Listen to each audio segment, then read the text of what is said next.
Hello friends, स्वागत है आप अपने चैनल द लर्नर्स पॉइंट में। तो आज हम सीखेंगे linear equation in one year variable का एक्सरसाइज 2.2।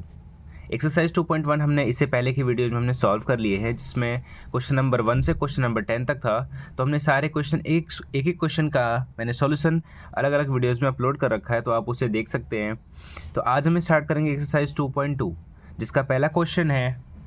पहले हम क्वेश्चन रीड कर लेते हैं। क्वेश्चन क्या कह रहा है, इसमें लिखा है solve the following linear equation. तो इसका मतलब क्या हो कि हमें इस जो भी नीचे इक्वेशन लिखे हुए हैं इसको हमको सॉल्व करना है। तो सॉल्व कैसे करते हैं आज हमको आपको सिखाते हैं। तो क्वेश्चन नंबर 1 लिखा हुआ है, हम पढ़ते हैं पहले। x/2 - 1/5 = x/3 + 1/4। तो मैंने इससे पहले आपको बताया था पिछली वीडियोज़ में LHS क्या होती हैं और RHS क्या होती है। आज मैं थोड़ा सा आपको हाईलाइट दे देता हूँ। जैसे देखिए यहाँ पे इक्वल टू का साइन लगा है ना, इक्वलिटी का साइन है। तो इससे वैल्यूज़ जो यहाँ पे मैंने बॉर्डर लगा देता हूँ यहाँ पे, इसके LHS इधर साइड में जो वैल्यूज़ होती हैं उसको हम लोग बोलते हैं LHS, और जो इसके राइट साइड में बोलती है उसको हम लोग बोलते हैं RHS। इक्वलिटी के राइट साइड में जो ये वैल्यूज़ हैं इसको RHS बोलते हैं, और इक्वलिटी के लेफ्ट साइड में जो वैल्यू उसको बोलते हैं LHS बोलते हैं। एक चीज़ और मैंने उस दिन आपको बताया था, वेरिएबल एंड कांस्टेंट। वेरिएबल्स क्या होते हैं, जैसे इसमें x/2 है, इस RHS में x/3 है। तो ये जो वैल्यूज हैं x/2, x/3, जिसमें x का वाला टर्म है उसको हम लोग बोलते हैं वेरिएबल्स, या हिंदी में उसको बोलते हैं हम लोग चर राशि। अब जैसे 1/5 है, 1/4 है, तो ये क्या है, ये है कांस्टेंट, इसको बोलते हैं हम अचर राशि। तो कैसे सॉल्व करना है ये हम इसको सॉल्यूशन सीखते हैं। तो यहाँ पे मैं लिख देता हूँ पहले सॉल्यूशन, ठीक है। अब मैं सॉल्व करूँगा इस क्वेश्चन को। तो पहले हम क्या करेंगे, वेरिएबल्स को वन साइड रखेंगे, या तो LHS में या तो RHS में। तो मैं इन सबको LHS में रखूँगा। तो x/2 यहाँ पहले से उसको मैंने यहाँ पे एज इट इज लिख दिया। x/3 RHS में, उसको मैं LHS में लेके जाऊँगा, तो यहाँ पे लिख दूंगा -x/3। मैंने आपको बताया था कि जब हम कोई भी वैल्यू ट्रांसफ़र करते हैं तो उसकी साइन चेंज होती है। तो यहाँ पे x/3 प्लस में, इधर आएगा तो माइनस में लिख देंगे, और इक्वल टू ऐसे ही लगा देंगे। ये 1/4 को एज इट इज़ मैंने यहाँ पे लिख दिया, ठीक है। इस 1/5 जो माइनस में था उधर लेके जाएंगे RHS की तरफ। क्यों RHS की तरफ मैं ले जा रहा हूँ, क्योंकि ये कांस्टेंट टर्म है, तो कांस्टेंट वाला कांस्टेंट की तरफ रहेगा, और वेरिएबल्स वेरिएबल्स की तरफ रहेंगे। और ये माइनस में था, इधर आएगा तो प्लस में हो जाएगा।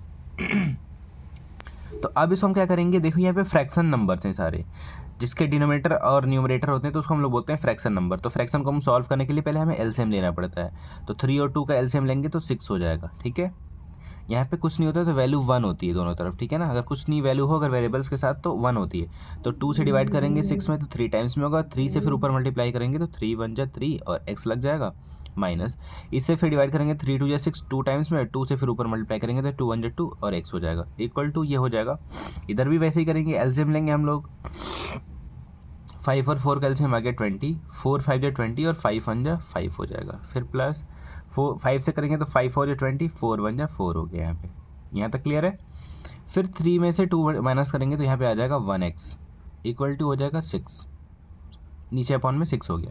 और इधर करेंगे 5 और 4 कितना हो जाएगा 9 अपॉन में 20, ठीक है। यहाँ जो 1 है ना, 1x मतलब x ही होता है, ठीक है। तो हमें x की वैल्यू फाइंड करनी है, तो यहाँ से 6 को हटाना पड़ेगा डिनोमिनेटर से। तो जब हम इसको RHS में लेके जाएंगे तो इसकी जो वो है साइन है वो चेंज हो जाएगी। जैसे मैंने आपको बताया था कि प्लस माइनस में जाता है, अगर यहाँ पे डिवाइड है तो वो मल्टीप्लाई में जाएगा। तो यहाँ पे 6 मल्टीप्लाई में चला गया ऊपर। अब क्या करेंगे, हम कट कर देंगे जो कट होएगा। 2 से कटेंगे तो 2 10 जा 20 होता है, और ये 2 3 जा 6 हो जाएगा। 9 3 जा कितना हो जाएगा 27, और अपॉन में 10 इधर हो गया x। ये हमारी x की, सॉरी मैं थोड़ा सा आपको इसको ऊपर कर देता हूँ, अब दिख जाएगा आप लोगों को। x = 27/10 हो गया इसका आंसर। तो ये था हमारा सॉल्यूशन इस क्वेश्चन नंबर फर्स्ट का। अब हम क्वेश्चन नंबर सेकंड को भी सॉल्व कर लेते हैं, देख लेते हैं। बहुत ईजी है ये भी, कुछ नहीं करना, मैं आपको ईजी फटाफट समझा देता हूँ। देखिए हम पहले क्या करेंगे, वेरिएबल्स को एक तरफ देखें है या नहीं पहले इसमें। तो n/2, 3n/2, 5n/6 = 21। तो देख रहे हैं हम कि वेरिएबल्स वन साइड पहले से, ये हमें कुछ अरेंज नहीं करना। तो कुछ नहीं, जस्ट सिंपल इसका हम एलसीएम ले लेंगे फटाफट, ठीक है। तो एलसीएम लेंगे तो कितना आएगा इसका एलसीएम, सॉल्व करिए एलसीएम, बताइए कितना आएगा।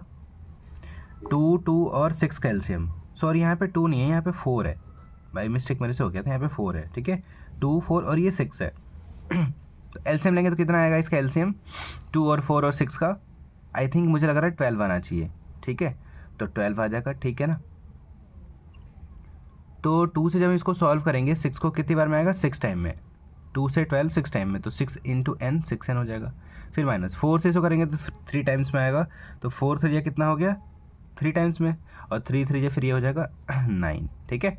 और 6 से करेंगे तो 2 टाइम्स में, 2 5 ये हो जाएगा 10, यहाँ पे n लगा देंगे ऐसे, इक्वल टू हो जाएगा 21।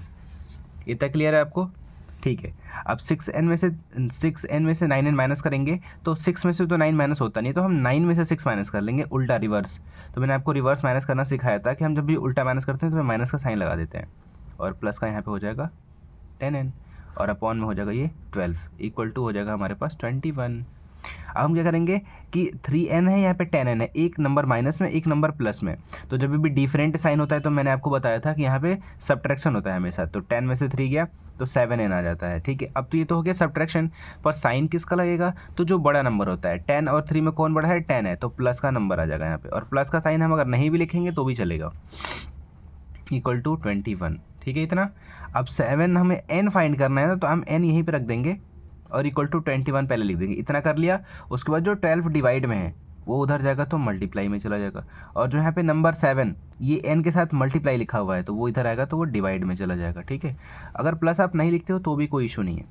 7 3 21 और 3 से 12 मल्टीप्लाई कर देंगे तो कितना हो जाएगा, 12 3 36, तो n की वैल्यू हमारे पास फाइंड हो गई 36। तो ये था हमारा question number 1 and question number 2। तो एक्सरसाइज हमने 2.2 का question number 1 and question number 2 solve कर लिया। इससे पहले की सारी वीडियोज़ अपलोडेड है, तो आप उसको चाहे तो देख सकते हैं। आज के लिए थैंक यू।